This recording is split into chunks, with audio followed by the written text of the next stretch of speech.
മസ്തിഷ്കം നിർണയിച്ചു കഴിഞ്ഞാൽ അവയവദാനത്തിലോട്ട് പോകുന്ന ആ ഒരു സമയമുണ്ടല്ലോ, അത്രയും സമയം ആക്ച്വലി ICUവിൽ ആ പേഷ്യൻ്റ് സ്റ്റക്കാണ്.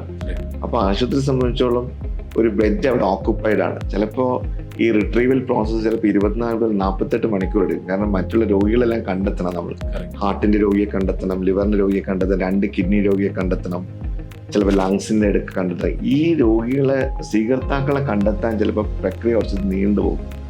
അപ്പോൾ മറ്റവർ റെസ്റ്റ്ലെസ് ആവും. ആരാ? നമ്മുടെ ബൈസ്റ്റാൻഡേഴ്സ്. നിങ്ങൾ മരണമെന്ന് പറയുകയും ചെയ്തു, ഇപ്പം 36 മണിക്കൂറായിട്ട് ഞങ്ങൾക്ക് ബോഡി കിട്ടിയിട്ടില്ല.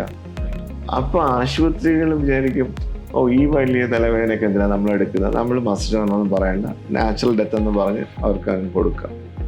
അതൊരു വലിയ വേറൊരു ചലഞ്ചാണ്. അപ്പോൾ ഇതിലേക്ക് ഓപ്പറേഷൻ പബ്ലിക്കിൻ്റെ മാത്രം പോരാ, പബ്ലിക്കിൻ്റെ വേണം, ട്രീറ്റ് ചെയ്യുന്ന ഡോക്ടറിന് വേണം, ആശുപത്രി അഡ്മിൻ്റെ വേണം. ഇതെല്ലാം കൂടെയുള്ള ഒരു പ്രക്രിയയ്ക്ക് മാത്രമേ ഈ ഡിസീസ് ഡോണർ പ്രോഗ്രാം കൊണ്ടുപോകാൻ പറ്റുള്ളൂ. ഞാൻ ഈ കഴിഞ്ഞ 10-12 ഇയേഴ്സിൽ മനസ്സിലായ ഇതാണ്. അപ്പോൾ നമ്മളിപ്പോൾ എത്ര അവയർനെസ് ബോധവൽക്കരണ ക്ലാസ്സുകളൊക്കെ സമൂഹത്തിലെല്ലാം പറഞ്ഞാലും ഈ ആശുപത്രി അധികാരികൾ നമ്മുടെ കൂടെ നിന്ന് ഈ ഒരു എക്സ്ട്രാ എഫേർട്ട് എടുത്തില്ലെങ്കിൽ പിന്നെ സ്റ്റക്കാണ്. പിന്നെ വേറൊരു കാര്യം, ട്രാൻസ്പ്ലാന്റ് നടക്കുമ്പോൾ ഇതൊരു അൺപ്ലാൻഡ് ആക്ടിവിറ്റിയാണ്, എമർജൻസി ആക്ടിവിറ്റിയാണ്. അപ്പോൾ നമ്മൾ പെട്ടെന്ന് കുറേ ഹ്യൂമൻ റിസോഴ്സസ് മൊബിലൈസ് ചെയ്യേണ്ടി വരും. 10-30 ഹ്യൂമൻ റിസോഴ്സസ് എക്സ്ട്രാ മൊബിലൈസ് ചെയ്യേണ്ടി. അപ്പോൾ ട്രാൻസ്പ്ലാന്റ് കഴിഞ്ഞാൽ നെക്സ്റ്റ് ഡേ ഉള്ള പഴയ ഷെഡ്യൂൾഡ് സർജറി മാറ്റേണ്ടി വരും. ഷെഡ്യൂൾഡ് സർജറി മാറ്റാൻ ICU ഓക്കുപ്പൈഡ് ആയി. അപ്പോൾ ആശുപത്രി ഞങ്ങൾ ഇതൊക്കെ എന്തിനാണ് ചെയ്യുന്നത്? That is another problem. അപ്പോൾ ഇത് നമ്മൾ സമൂഹത്തിൽ വെളിയിൽ കാണുന്ന പോലെ ഇത് ഒരു സമ്മതം തരാത്തതുകൊണ്ടോ അല്ലെങ്കിൽ മസ്തിഷ്കം സ്ഥിരീകരിക്കാതെ ഒന്നും മാത്രമല്ല, മൾട്ടി ഫാക്ടോറിയലാണ്. പല കാരണങ്ങൾ കൊണ്ടാണ്. പിന്നെ കുറച്ച് എക്സ്ട്രാ ചിലവുണ്ട്. ഈ ഒരു എക്സ്ട്രാ ഹ്യൂമൻ റിസോഴ്സസ് സർജ് ഉണ്ടല്ലോ, ആ സർജ് ആശുപത്രിക്ക് നഷ്ടമാണ്. ആക്ച്വലി അവർക്ക് എക്സ്ട്രാ ടൈം കൊടുക്കണം. അപ്പോൾ ഇതൊന്നും ഇല്ലാതെ അവരുടെ റൊട്ടീൻ ആശുപത്രി ബിസിനസ് നടന്നോളും. അപ്പോൾ ഇതിൽ ഹോസ്പിറ്റലിനൊരു പാർഷ്യൽ പാരാലിസിസ് പോലെ സ്തംഭനാവസ്ഥ ഉണ്ടാവും. ഒരു ട്രാൻസ്പ്ലാന്റ് നടക്കുമ്പോൾ ആശുപത്രി ബേസിക്കലി സ്തംഭനാവസ്ഥയിലാവും. അപ്പോൾ പൊതുജനം വിചാരിക്കുന്നത് ഇത് ഭയങ്കര ലാഭകരമായ ആൾക്കാർ ഇങ്ങനെ കൊന്നെടുത്ത് ഇങ്ങനെ പൈസ ഇങ്ങനെ ഉണ്ടാക്കും. അങ്ങനെയല്ല.